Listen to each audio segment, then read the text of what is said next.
অন্য এক হাদিসে আছে, যে ব্যক্তি ক্ষমতা থাকা সত্ত্বেও গোশা হজম করিয়া লয়, আল্লাহ তাআলা কিয়ামতের দিন সমস্ত মখলুকের সামনে তাহাকে ডাকিয়া বলিবেন যে হুরুকে তোমার মনে চায় বাঁচিয়া লও। যে ব্যক্তি গোশাকে কার্যকর করার ক্ষমতা রাখা সত্ত্বেও হজম করিয়া লয়, আল্লাহ তাআলা তাহাকে নিরাপত্তা ও ঈমান দ্বারা পরিপূর্ণ করিয়া দেন। সুবহানাল্লাহ। পরিকৃত গুণ হলো শক্তি থাকা সত্ত্বেও সবর করা। কোন হাদিসে বর্ণিত হইয়াছে, আল্লাহ তাআলার নিকটে মানুষের জন্য গোশার ঢোক পান করিয়া লওয়া হইতে অধিক পছন্দনীয় আর কোনো ঢোক নাই। সুবহানাল্লাহ। অন্য এক হাদিসে বর্ণিত হইয়াছে, আল্লাহ তাআলার নিকট মানুষের জন্য গোশার ঢোক পান করিয়া লওয়া হইতে অধিক পছন্দনীয় আর কোনো ঢোক নাই। যে এই ঢোক পান করিয়া লয়, আল্লাহ তাআলা তাহার অন্তরকে ঈমান দ্বারা ভরিয়া দেয়। সুবহানাল্লাহ।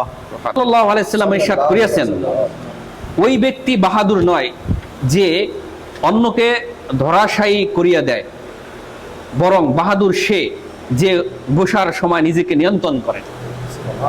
ধরাশায়ী মানে তাকে খতম করে দেয় এরকম নাকি, মানে ধ্বংস করে দেয়, খতম করে দেয় এরকম। এখন একবার এক মেহমানের জন্য তাহার গোলাম গরম গোশতের পাত্র লইয়া আসিতেছিল, উহা তাহার ছোট ছেলের মাথার উপর পড়িয়া গেল, ফলে সে মারা গেল। তিনি গোলামকে বলিলেন, আমি তোমাকে মুক্ত করিয়া দিলাম। অতঃপর তিনি ছেলের দাফন কাফন কাজে লাগিয়া গেলেন। রহমান রহিম। হযরত আনাস রাদিয়াল্লাহু আনহু বলেন, বদরের যুদ্ধে হুজুর সাল্লাল্লাহু আলাইহি সাল্লাম বলিলেন, হে লোক সকল, এমন জান্নাতের দিকে অগ্রসর হও যাহার প্রস্থ সমস্ত আসমান ও জমিনের বরাবর। সুবহানাল্লাহ। হযরত উমাইর ইবনে হাম্মাম আনসারী রাদিয়াল্লাহু আনহু আশ্চর্য হইয়া আরজ করিলেন, ইয়া রাসূলুল্লাহ, এমন জান্নাত যাহার প্রস্থ এত বেশি? হুজুর সাল্লাল্লাহু আলাইহি সাল্লাম বলিলেন, অবশ্যই।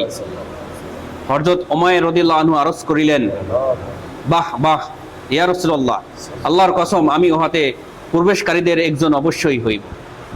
সুবহানাল্লাহ। হুজুর সাল্লাল্লাহু আলাইহি সাল্লাম বলিলেন, হ্যাঁ হ্যাঁ, তুমি উহাতে প্রবেশকারীদের অন্তর্ভুক্ত রইয়াছো। সুবহানাল্লাহ।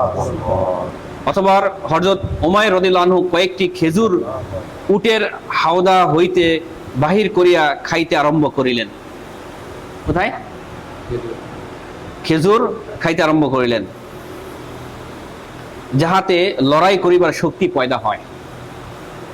তারপর বলিতে লাগিলেন, এই খেজুরগুলি খাইয়া শেষ করা পর্যন্ত অপেক্ষা করা তো বড় দীর্ঘ সময়। এই বলিয়া খেজুরগুলিকে ফেলিয়া দিয়া যুদ্ধের ময়দানে চলিয়া গেলেন এবং লড়াই করিতে করিতে শহীদ হয়ে গেলেন। সুবহানাল্লাহ। দূরে মানসুর। উক্ত আয়াতে মুমিনদের একটি বিশেষ প্রশংসা ইহাও উল্লেখ করা হয়েছে যে তাহারা রাগ সংবরণকারী এবং অপরাধ ক্ষমাকারী। মানে এই কথাগুলো খুব গুরুত্বপূর্ণ, শুনেন, আমাদের জীবনে, পার্থিব জীবনে অনেক কাজে লাগবে ইনশাআল্লাহ। বলা হয়েছে ইহা অত্যন্ত উচ্চ গুণ বিশেষ। উলামায়ে কেরাম লিখিয়েছেন, যখন তোমার ভাইয়ের দ্বারা ভুল ত্রুটি হয়ে যায়, তখন তুমি তাহার জন্য 70টি ওজর বা কারণ তৈরি করো, অথবা নিজের অন্তরকে বোঝাও যে তাহার নিকট এতগুলি কারণ রয়েছে। আর যখন তোমার অন্তর এগুলিকে কবুল না করে, তখন সেই ব্যক্তির পরিবর্তে নিজের অন্তরকে তিরস্কার করো যে তোমার মধ্যে কত বেশি কঠোরতা ও নিষ্ঠুরতা রয়েছে। তোমার ভাই 70টি ওজর বা কারণ দেখাইতেছে, আর তুমি উহা কবুল করিতেছ না। আর যদি তোমার ভাই কোনো ওজর পেশ করে, তবে উহা কবুল করিয়া লও। তোমার ভাই যদি কোনো ওজর পেশ করে, তাহলে উহা কবুল করিয়া লও। কারণ হুজুর সাল্লাল্লাহু আলাইহি সাল্লাম ইরশাদ রয়েছে, যে ব্যক্তির নিকট কেহ অপারগতা প্রকাশ করে আর সে উহা কবুল করে না, তাহার এই পরিমাণ গুনাহ হয় যে পরিমাণ গুনাহ অবৈধ শুল্ক উসুলকারীর হয়। হুজুর সাল্লাল্লাহু আলাইহি সাল্লাম মুমিনের একটি গুণ বর্ণনা করিয়াছেন যে হুজুর সাল্লাল্লাহু আলাইহি সাল্লাম মুমিনের একটি গুণ বর্ণনা করিয়াছেন যে মুমিন জলদি রাগ হইয়া যায়, আবার উহা জলদি দূর হইয়া যায়। সুবহানাল্লাহ কইলেন না? সুবহানাল্লাহ। এরপর বলেন নাই যে রাগ আসে না, এরপর এরূপ বলেন নাই যে রাগ আসে না, বরং বলিয়েছেন যে জলদি দূর হইয়া যায়। ইমাম শাফি রহমাতে আলাইহি বলিয়াছেন, যাহার রাগের বিষয়ের উপর রাগ আসে না, সে গাধা। আর যে রাজি করা সত্ত্বেও রাজি হয় না সে শয়তান।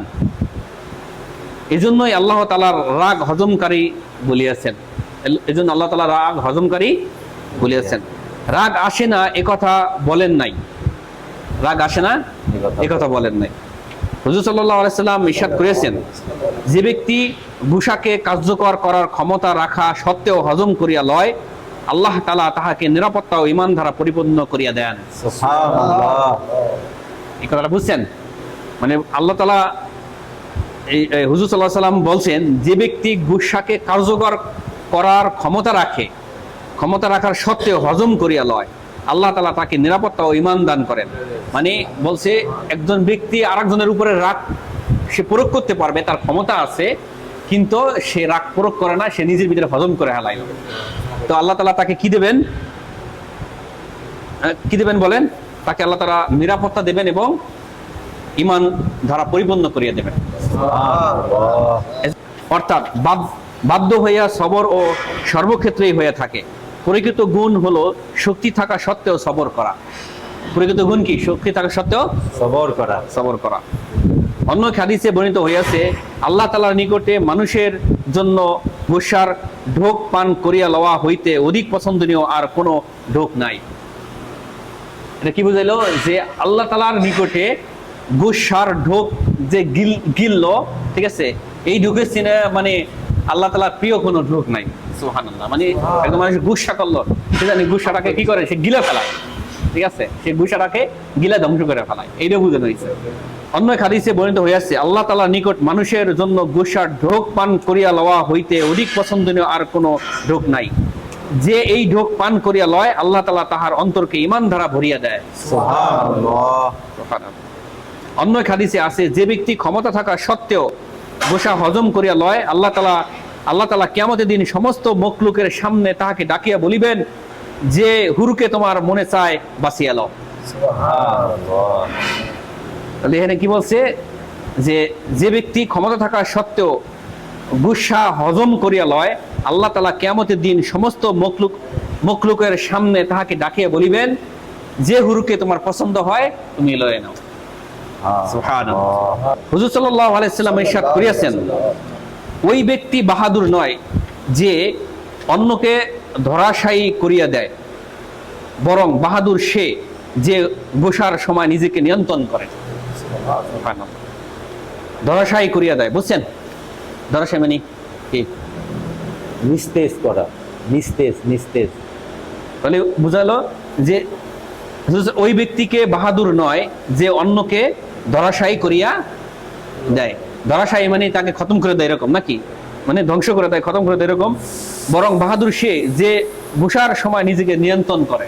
সুবহানাল্লাহ। বুঝছেন না? এখন একবার এক মেহমানের জন্য তাহার গোলাম গরম গোশতের পাত্র লইয়া আসিতেছিল। উহা তাহার ছোট ছেলের মাথার উপর পড়িয়া গেল, ফলে সে মারা গেল।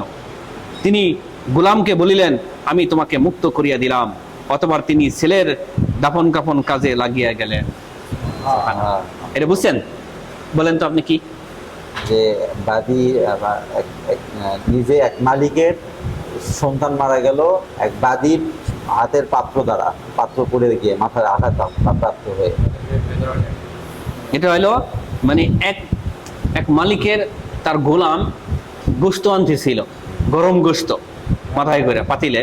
তো আনার সময় ওই পাতিলের গোশত ওই তার ছেলের উপরে, মালিকের ছেলের উপরে গোশত পড়ে যায়, গরম গোশত। ফলে সে এই গরমের তাপে সে মারা যায়, ঠিক আছে? তো মারা গেলে পরে ওই মালিক ওই গোলামকে সে কি করলো, যে তোমাকে আমি মুক্ত করে দিলাম। মানে তাকে তো সাজা তো দিল না, এবং তার কি করলো, ঠিক আছে, তোমাকে গোলাম থেকে মুক্ত করে দিল। মাফ তো করছি, গোলাম থেকে, তুমি আর আমার গোলাম নাই, তোমাকে মুক্ত করে দিলাম। সে স্বাধীন, আজাদ হয়ে গেল, এবং সে তার নিজ পুত্রের দাফন কাফনে ব্যস্ত হইল। সুবহানাল্লাহ। আল্লাহ সুবহানাহু ওয়া তাআলা আমাদেরকে এরকম অপরদেরকে স্যাক্রিফাইস করার তৌফিক দান করুক। নিজের গুসাকে নিজের ভিতরে দাফন করার তৌফিক দান করুক, এবং নিজের গুসাকে ঢোক অনুসারে আমরা যেন গিলতে পারি। আর আল্লাহ সুবহানাহু ওয়া তাআলা ওই জান্নাতের মধ্যে আমাদের জন্য বলে, যে হুর পছন্দ হয় বাইসে লও। সুবহানাল্লাহ। এখানে ইনশাআল্লাহ সুবহানাকাল্লাহুম্মা ওয়া বিহামদিকা আশহাদু আল্লা ইলাহা ইল্লা আনতা আস্তাগফিরুকা ওয়া আতুবু ইলাইক।